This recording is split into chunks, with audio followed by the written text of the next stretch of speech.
At 13, I learned that truth can be lighter than a feather and still crush a chest. Our town, Slate Hollow, sat in a bowl of mountains where the fog arrived early and left late, where the river ran brown after rain and everyone's last name sounded like a tool. The adults said the hills kept us safe. I thought they kept us small.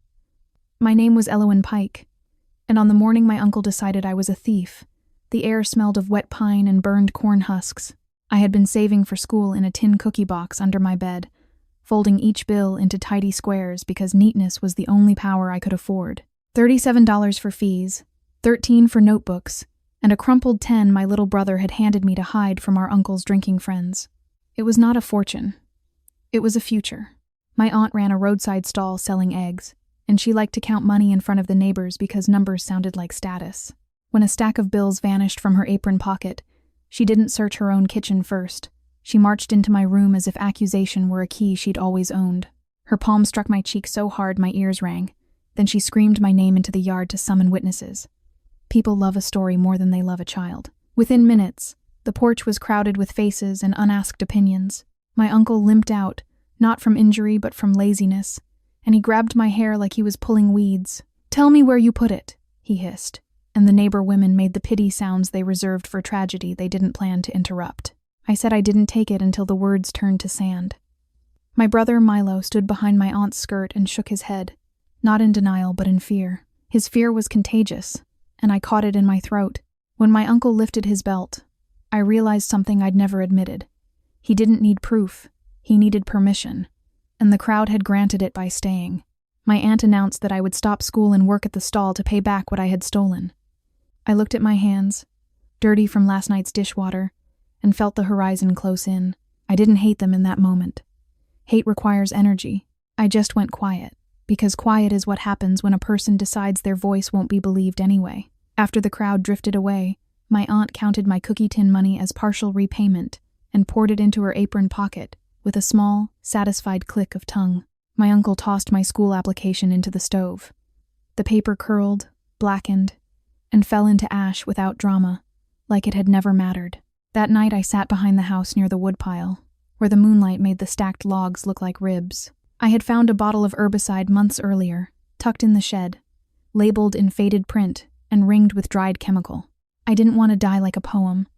I wanted to stop being a burden in a world that charged rent for existing, so I poured the herbicide into an old plastic drink bottle and set it beside the cookie tin's empty lid, as if arranging a simple transaction. I heard boots on gravel and assumed it was my uncle coming to make sure I was ashamed properly. Instead, a voice said, soft as a match striking, "That's going to taste like pennies and regret." A boy stepped into the thin light, taller than most men in Slate Hollow and built like he'd been shaped by carrying heavy things. His hair was dark and uneven at the fringe, and a pale scar cut a small lightning line above his eyebrow. He held a carton of milk in a paper bag that smelled like hot bread. I knew him the way you know thunder before you see the storm. By rumor. Rowan Hale. The boy people blamed for any broken window, any ruined relationship, any bad luck. They said he'd put his stepfather in the hospital. They said his temper had a body count. They said girls crossed the road to avoid his shadow. Rowan looked at the bottle beside me, then at my swollen cheek, and he didn't ask permission to sit. He squatted on his heels, close enough that I could see the flecks of gold in his eyes. "If you're going to do something stupid," he said, "at least tell me why. Stupid is easier to fix when you know the shape of it." I expected moral lectures. Instead, I got curiosity that didn't feel like interrogation. That was dangerous, because it made honesty possible. I told him about the missing money, about the belt, about the paper turning to ash, about how everyone in town had watched like it was entertainment. The words came out jagged at first, then faster, then unstoppable. When I finished, I realized I was crying and hated myself for it. Rowan didn't flinch. He tapped the milk carton with a finger. "Drink this," he said. "It won't solve anything, but it won't make you sicker either." I didn't move. Pride is a strange shield for someone on the ground. Rowan sighed, then raised his own carton and took a slow sip as if demonstrating survival. "Here's a bet," he said. "You fake it. You tell them you drank that poison, and you see what they do. Not what they say they'll do. What they actually do." I stared at him. "That's cruel," I whispered. "To them." Rowan's mouth twisted into something that wasn't quite a smile. "They've been practicing cruel on you all day," he said. I thought of my aunt's satisfied click. I thought of my uncle's belt. I thought of my brother hiding behind a skirt. Something in me hardened, not into vengeance, but into clarity. I nodded once. Rowan set the milk in my hands like an offering and said, "All right, let's find out who you live with." We walked to the front yard where a single bulb hung over the porch, attracting moths and neighborhood judgment. I lifted the bottle and announced, as steady as I could. I drank it. My aunt's face went pale in a way I'd never seen. Fear had stripped her of arrogance. She screamed for my uncle, and he stumbled out, eyes wide, then immediately looked past me toward the neighbors as if they might witness his innocence. My brother began to sob and finally blurted, "It was me. I took the money." The confession hit the air like a thrown rock. My aunt slapped him by reflex, not because she was angry at theft, but because she was angry at exposure. Then my uncle's panic pivoted, sharp and selfish. He muttered that dead girls brought bad luck and asked who would pay for the mess. The words were so foul that even the porch crowd recoiled. Rowan stepped forward, and the yard suddenly belonged to him. He didn't shout. He spoke with the calm of someone who has already decided what violence will cost. "She's breathing," he said, pointing at me. "She's not dead, and she's not staying here." My uncle puffed up, pretending authority. "You don't have a say." Rowan tilted his head.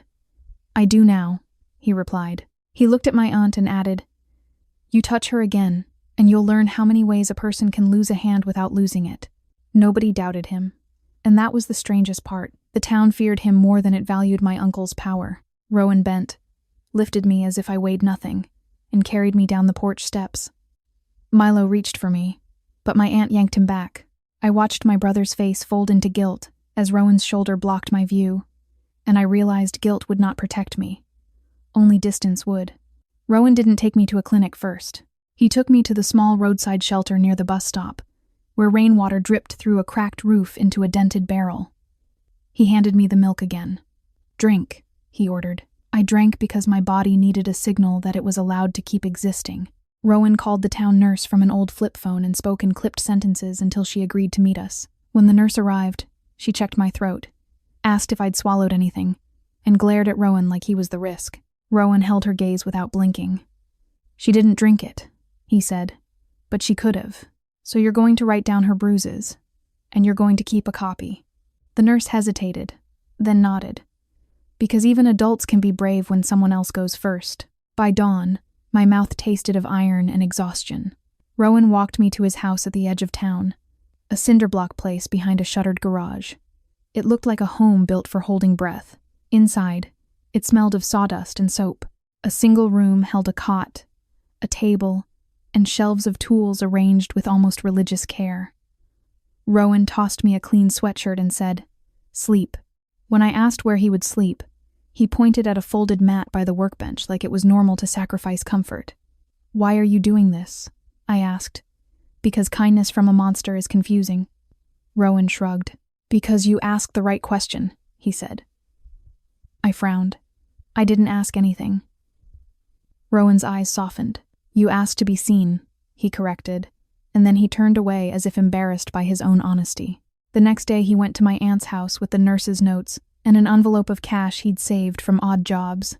He returned with a piece of paper that looked official, stamped and signed. "Emergency guardianship request," he said. "It's temporary. It'll buy time." My hands shook as I held it. The town clerk had written my name under Rowan Hales as dependent. I expected the word wife, the worst version of rescue. Rowan saw my fear and scoffed. "Don't be ridiculous," he said. "You're not a prize." He pointed at the line. "It says ward, like sibling, legally, safer." "Why sibling?" I asked. Rowan's expression went flat. "Because people stop asking questions when a girl has a brother," he said. "And because I'm not going to become the kind of man everyone expects me to be." The word brother landed like a door locking in a storm. I felt relief and grief at the same time, because safety always comes with loss. Rowan got me back into school by walking into the principal's office and refusing to leave. He didn't threaten. He simply refused the script where I disappeared quietly. He brought receipts for the missing money, signed statements from the nurse, and a letter from a legal aid office in the next county. At first, the principal tried the usual excuses. Class sizes, fees, behavior concerns. Rowan listened, then said, You like quiet because it makes you comfortable. It makes her invisible. Try something new. By the end of the meeting, I had a seat in the 8th grade classroom and a fee waiver stamped in purple ink. Outside, Rowan handed me a notebook with thick pages and a set of pencils. Use them, he said. If anyone takes them, tell me. I'm tired of people confusing your things with theirs. School did not become kind just because paperwork changed. Boys in the back row flicked eraser crumbs at my hair and called me Poison Pike. Girls whispered that Rowan Hale kept me like a secret. Teachers watched me with the suspicion reserved for poor kids who dare to aim high. The worst was Miss Bram, who said, loudly, that girls from broken homes should learn to cook, not algebra. I wanted to vanish, but Rowan had trained me to name things, and naming is a form of resistance. I wrote down what she said, the date, the time, the witnesses. When Ms. Bram confiscated my notebook, I didn't cry. I walked home and told Rowan. His jaw tightened, but he didn't go to the school swinging. He sat at the table and said, "All right, we do it clean." He drove me to the county education office in a truck that rattled like a warning. At the office, he placed my notes on the desk like evidence and said, "A teacher is using shame as curriculum. Fix it before I teach the town a different lesson." The county didn't fix it out of morality. It fixed it out of paperwork fear. An investigator came. Ms. Bram was reassigned. For the first time, I saw a system flinch. It wasn't justice, but it was leverage, and leverage was new to me. Word traveled fast in Slate Hollow. People began to treat Rowan with a new kind of caution. Not because he was violent, but because he was organized. Organization is the polite face of rebellion. Rowan built it in quiet ways. A folder for documents, a schedule on the fridge, a rule that we ate something warm every evening. He taught me how to budget, how to ask questions at offices, how to say no without apologizing. Sometimes, late at night, I heard him on the porch talking to someone on the phone in a low voice, asking about a job in the city, asking about a training program, asking about health insurance. His past was a locked drawer, but his future was a blueprint. In spring, Rowan started working nights at a salvage yard 2 towns over. He came home smelling of metal and rain, hands scraped, eyes tired. I offered to quit school and work too, because gratitude can look like surrender. Rowan snapped. "Don't," then softened. "Your job is school. Mine is making sure you get to keep that job." To stretch money, he learned to bake bread in a cast iron pot, and I learned to patch clothes. We ate lentils, eggs, and whatever vegetables the neighbor Marta Klein left on our doorstep without comment. Marta Klein was the kind of old woman who didn't believe in pity, only in practical help. One day she handed me a jar of sunflower seeds and said, "Chew these when you get scared. Crunching keeps you from swallowing your own panic." I laughed, surprised. Rowan looked at the seeds like they were a weapon and nodded approval. That summer, Milo found me at the edge of the river. He was thinner, eyes haunted by what confession had cost him. He said my aunt blamed him for everything now, and my uncle called him useless. I wanted to grab him and drag him to Rowan's house, but I knew the system would punish us for trying. Rowan approached from behind, saw Milo, and didn't scowl. He asked, "Do you want to be safe, or do you want to be forgiven?" Milo stared at the ground. "I want my sister back," he whispered. Rowan's voice stayed steady. "Then stop using her as a shield. Tell the truth when it matters, not when you're cornered." Milo flinched, then nodded. He handed me a crumpled $10 bill. "I saved it," he said. "For your books." I took it and felt my throat tighten. I didn't say thank you like a performance. I said, "Next time, keep yourself safe first. Then we'll talk." Milo blinked at the unfamiliar firmness in my voice, then managed a small, relieved smile. Rowan's reputation began to change. But reputations don't transform, they fracture. Some people started calling him a hero, which made him angry. "Heroes get forgiven for being cruel," he muttered once. "I don't want forgiveness, I want results." He applied to a vocational program in the city of Brackenridge, a place with streetlights and buses that ran on schedules. The program trained emergency technicians, the people who arrived when a body decided it couldn't keep up with life alone. Rowan said it was steady work and useful skills. I suspected he wanted to learn how to keep people from dying because he knew the edge too well. When he got accepted, he didn't celebrate. He simply folded the letter, placed it in his folder, and said, "We move after your exams." The word "we" startled me. I had expected him to leave me behind as an obligation he'd outgrown. Instead, he offered continuity, the rarest gift. Moving to Brackenridge felt like stepping onto a stage where the lights were too bright. Noise everywhere. People who didn't know my history. We rented a small apartment above a laundromat. The air always smelled of detergent and hot coin metal. I enrolled in a new school where nobody knew the nickname Poison Pike, and that anonymity felt like clean water. Rowan started his EMT classes and worked part-time at a mechanic shop. He came home with textbooks full of anatomy diagrams, and he studied them like they were maps to a country he intended to protect. On weekends, he insisted we explore the city, the library, the public park, the farmer's market where vendors handed out samples like generosity was normal. I kept expecting someone to yank the floor out from under me. Rowan noticed and said, "You're waiting for punishment. Stop. You're allowed to have good days without paying for them first." In 10th grade, I joined the debate club because I wanted to learn how to argue without shaking. My coach, Coach Santoro, told me my voice was precise and dangerous, the best kind of combination. At a tournament, a boy from a wealthy school sneered at my thrift store blazer and asked if I planned to debate him with sob stories. I smiled, the way Rowan had taught me, and said, "No, I plan to debate you with evidence." Then I dismantled his case point by point, until he looked confused, as if fairness had cheated him. Afterward, my teammates cheered, and I realized confidence could be built like muscle, small strains, repeated, until the body learned strength. That night, Rowan listened to my recounting with a rare grin. "Good," he said. "Make them work for their arrogance." Rowan's first EMT shift came during a winter storm. He returned home at dawn with snow in his hair and a tremor in his hands he tried to hide. He washed his palms for a long time, as if soap could remove memory. I asked if he was okay. He answered, "I kept someone breathing." Then he sat on the floor and stared at the wall like it had answers. I sat beside him without touching at first, because touch can feel like a demand. After a while, he leaned his shoulder against mine, slight and heavy at once. "When you were behind the woodpile," he said quietly, "I thought I was too late again." I swallowed. "Late for what?" I asked, and my voice came out thin. Rowan didn't look at me. "Late to stop the part of the world that thinks girls like you are disposable," he said. His honesty felt like stepping into cold water. It shocked, then steadied. During my final year of high school, Slate Hollow reached back for us like a hook. Milo called, voice strained, and said my uncle had hurt my aunt badly in a drunken rage. The town nurse had called the county, but nobody wanted to testify. Fear loves silence. Rowan listened to Milo's stammering, then said, "We're coming." On the drive, Rowan's hands stayed tight on the wheel. He didn't say he was scared of returning. He didn't need to. In Slate Hollow, the air still smelled of pine and old grudges. The Porch crowd still gathered fast. This time, though, Rowan wore an EMT jacket with a stitched name, and I carried a folder of documents like a shield. We helped my aunt get to a shelter in the next county. Milo agreed to speak with a social worker. My uncle shouted threats, but threats sounded smaller when you had addresses, phone numbers, and people in uniforms willing to write reports.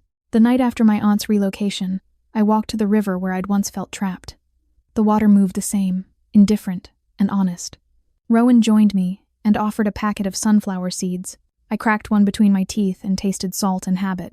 "Do you ever hate them?" I asked. Rowan kicked a stone into the current. "I hate what they taught you to expect," he said. I thought of my younger self arranging poison like a transaction. "I expected them to regret me," I admitted. Rowan's laugh was short and bitter.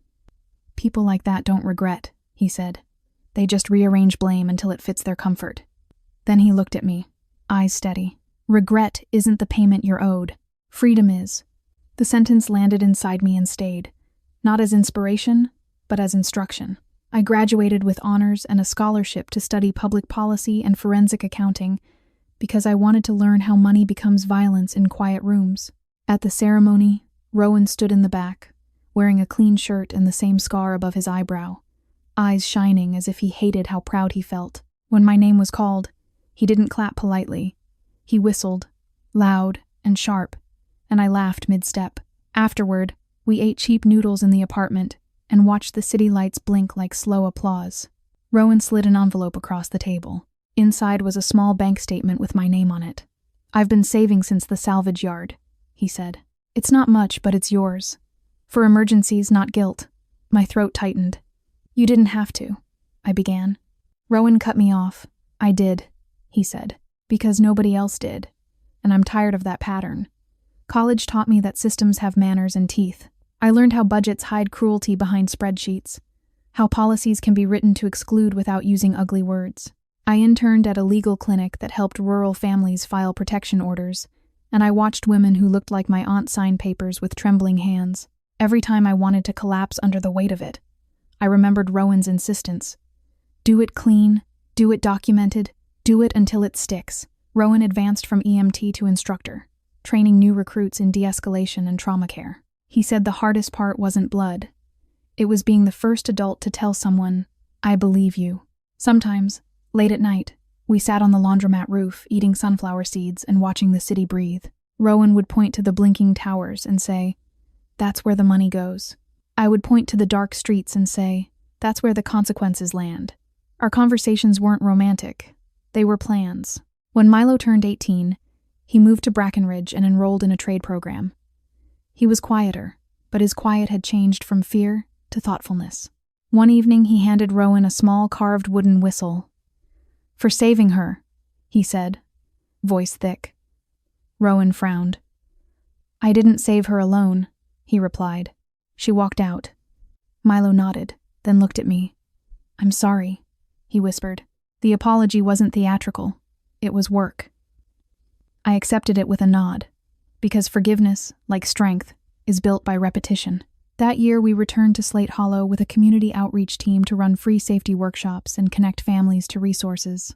The same porch that had once hosted my humiliation now hosted folding chairs and pamphlets. Some neighbors avoided us.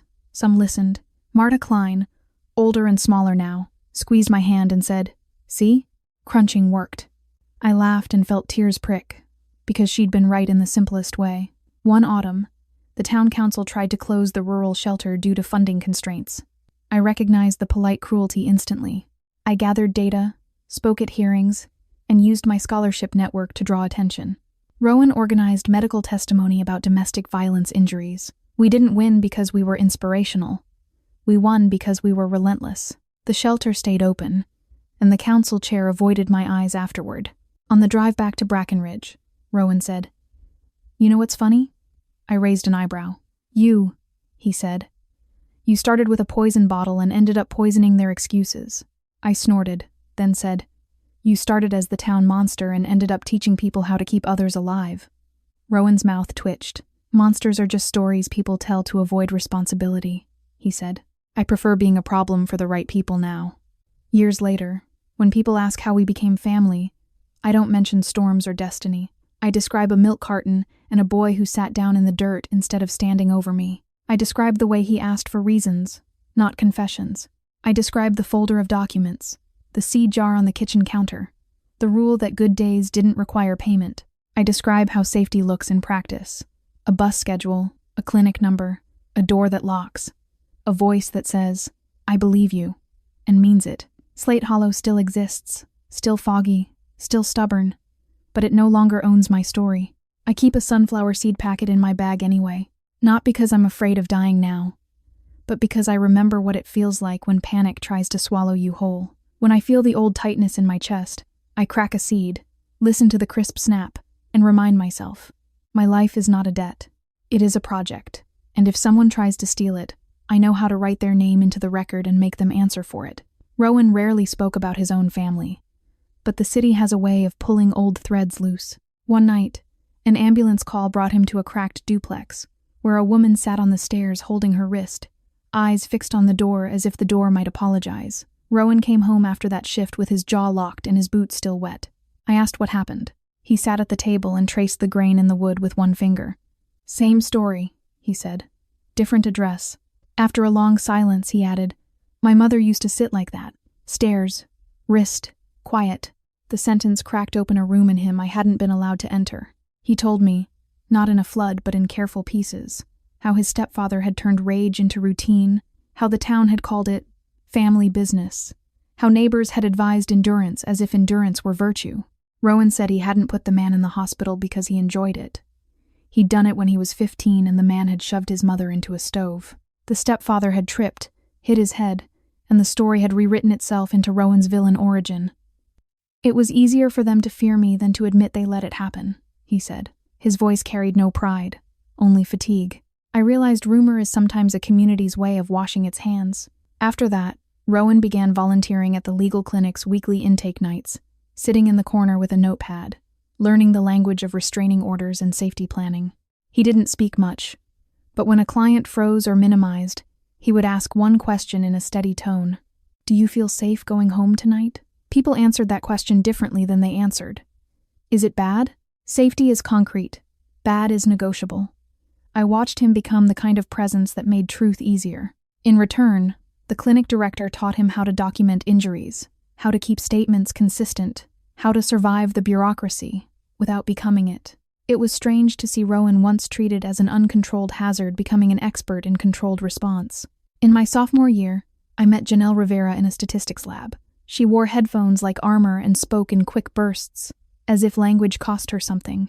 One afternoon, she asked if I knew where to find the campus food pantry.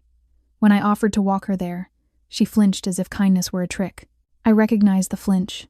At the pantry, she stuffed cans into her backpack with practiced efficiency and said, too casually, "Don't tell anyone, okay?" I promised. Later, she confessed that she slept on friends' couches because her father had cut her off when she refused to come home to learn respect. Her words sounded like my uncle's, polished into a different dialect. I told Rowan about her, and he nodded once. "Bring her over for dinner," he said. "And don't make it a rescue. Make it normal." So we did. Janelle came, ate too fast, apologized too much, and then softened when Rowan asked her opinion on a budget form like she was an expert. She left with a bag of sunflower seeds and a bus schedule circled in red marker. "Crunch these if your brain starts lying," I told her. She laughed, surprised, then hugged me briefly as if testing whether hugs were safe. Not all threats come with shouting. In late November, I received a thick envelope at my dorm, a petition filed by my uncle requesting that the county court terminate Rowan's emergency guardianship and return me to family custody. He claimed I owed him repayment for years of support, and he wanted access to my scholarship refunds.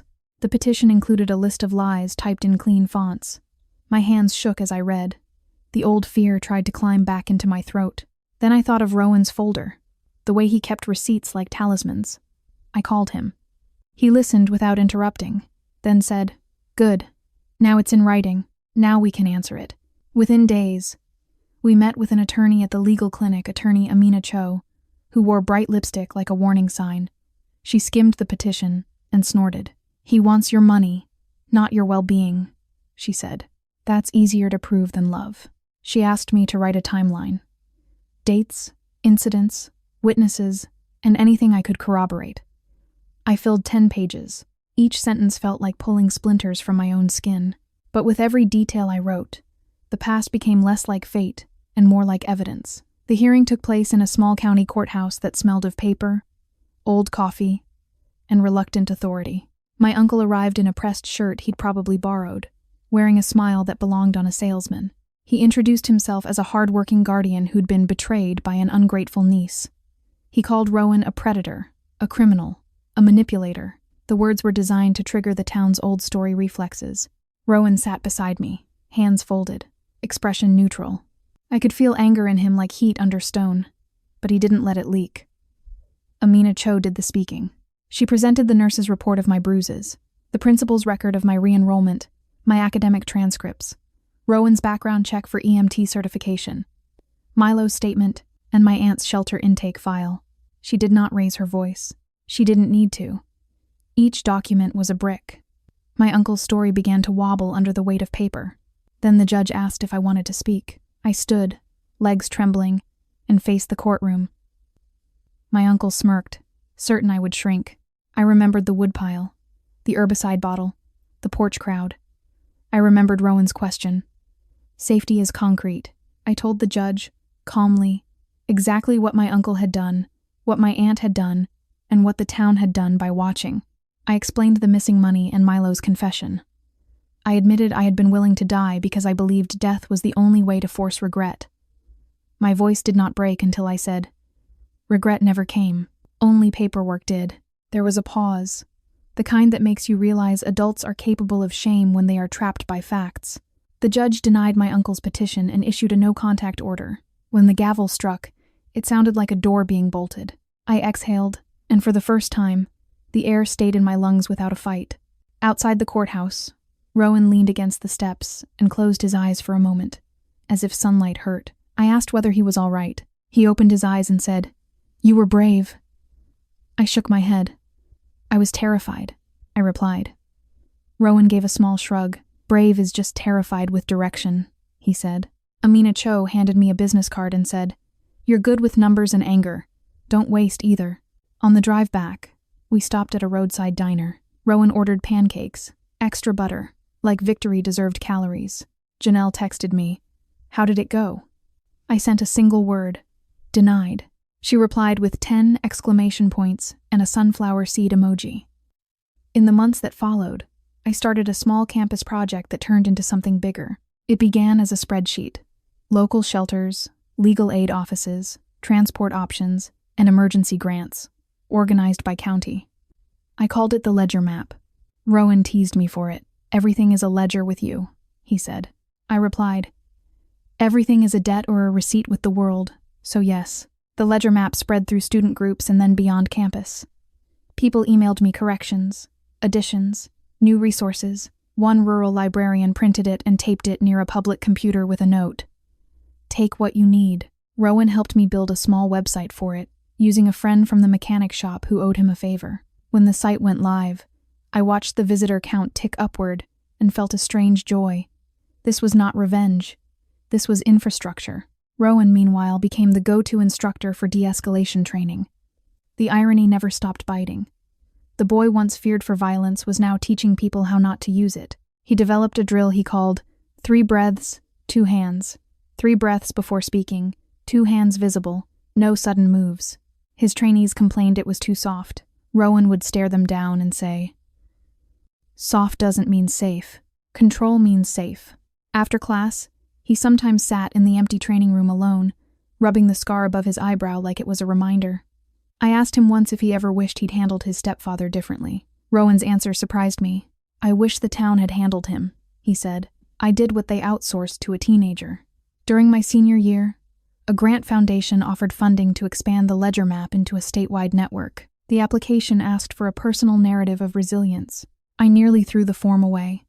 I hated the way institutions demanded pain as payment for resources. Rowan read the prompt, then said, "Write it like you're filing a report, not a confession." So I did.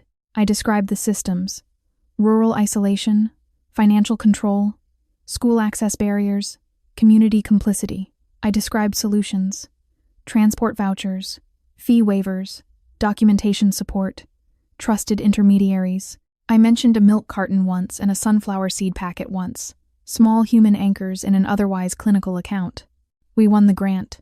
The foundation director called my writing unflinching. I thought of Rowan's phrase and realized, unflinching is just refusing to look away. The day I graduated college, Rowan didn't bring flowers. He brought a new folder, thick and waterproof, and set it in my hands like a joke. "For your next war," he said. I laughed so hard I cried. Janelle took photos and demanded we all pose with sunflower seeds like trophies. Milo arrived with his trade certificate and a shy grin, taller now and stronger in the shoulders, as if he'd finally grown into his own spine. After the ceremony, we ate in a crowded park and listened to street musicians. Rowan watched families picnicking and said quietly, "It looks easy for them." I answered, "Maybe it is, or maybe they just had help early." He nodded and said, "Then we keep being early help for other people." I accepted a job with the state auditor's office, investigating misuse of public funds. Some colleagues joked that I was too young to be dangerous. They were wrong. In my first case, I uncovered a contractor who had billed for shelter renovations that never happened. The paperwork looked clean. The buildings did not. I drove to the site, took photos, compared invoices to reality, and wrote a report that forced repayment. The shelter director cried when she received the restored funds. That night, Rowan and I sat on the roof again, older now, city wind still carrying laundry soap. He handed me sunflower seeds without a word. I said, "It's strange. I used to think money was the answer. Now I think it's just the language power speaks." Rowan cracked a seed and said, "Then keep translating." Sometimes people ask if Rowan and I ever became more than siblings. The question always carries its own assumptions, as if care must be romantic to be real. I usually smile and say, We became family. The truth is that what we built was not romance. It was a pact. Rowan gave me safety without ownership.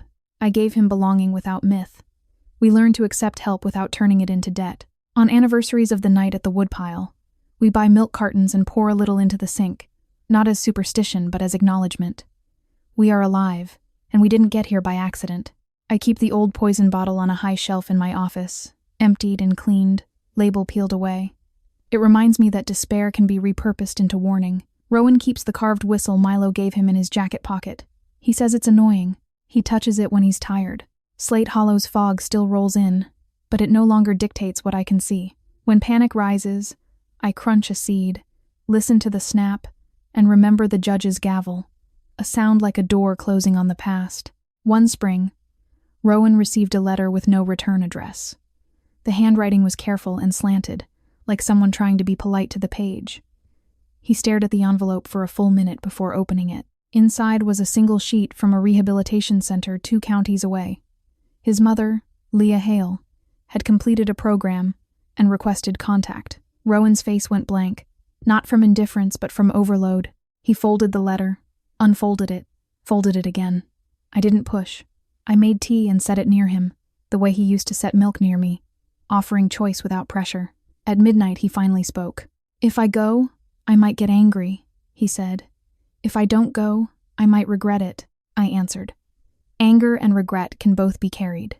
You just have to choose which one you want to carry while walking. 2 weeks later, we drove to the center. Leah sat in a visiting room wearing a plain sweater, hands clasped so tightly her knuckles had turned white. She looked older than her age, like time had kept extra receipts. When she saw Rowan, her breath caught, and she whispered his name the way a person whispers a prayer they're not sure they deserve. Rowan didn't hug her right away. He stood at the end of the table and asked, "Are you safe now?" Leah nodded quickly. "Yes," she said, then corrected herself. "I'm safer than I was. I'm trying to be safe on purpose." They talked in careful steps. She apologized without excuses. He listened without forgiving too fast. At one point, Leah glanced at me and asked who I was. Rowan said, "Family," and the word seemed to surprise him even as he spoke it. Leah's eyes filled. She didn't say thank you to me. She said thank you to him, for surviving. That felt more honest. On the drive home, Rowan kept both hands on the wheel, jaw tight. After a long stretch of highway, he said, "I thought if she left, it meant I wasn't worth staying for." I answered, "People leave because they are broken, not because you are." He exhaled shakily, as if the sentence had been lodged in his ribs for years. That summer, Brackenridge suffered a heat wave that turned sidewalks into griddles.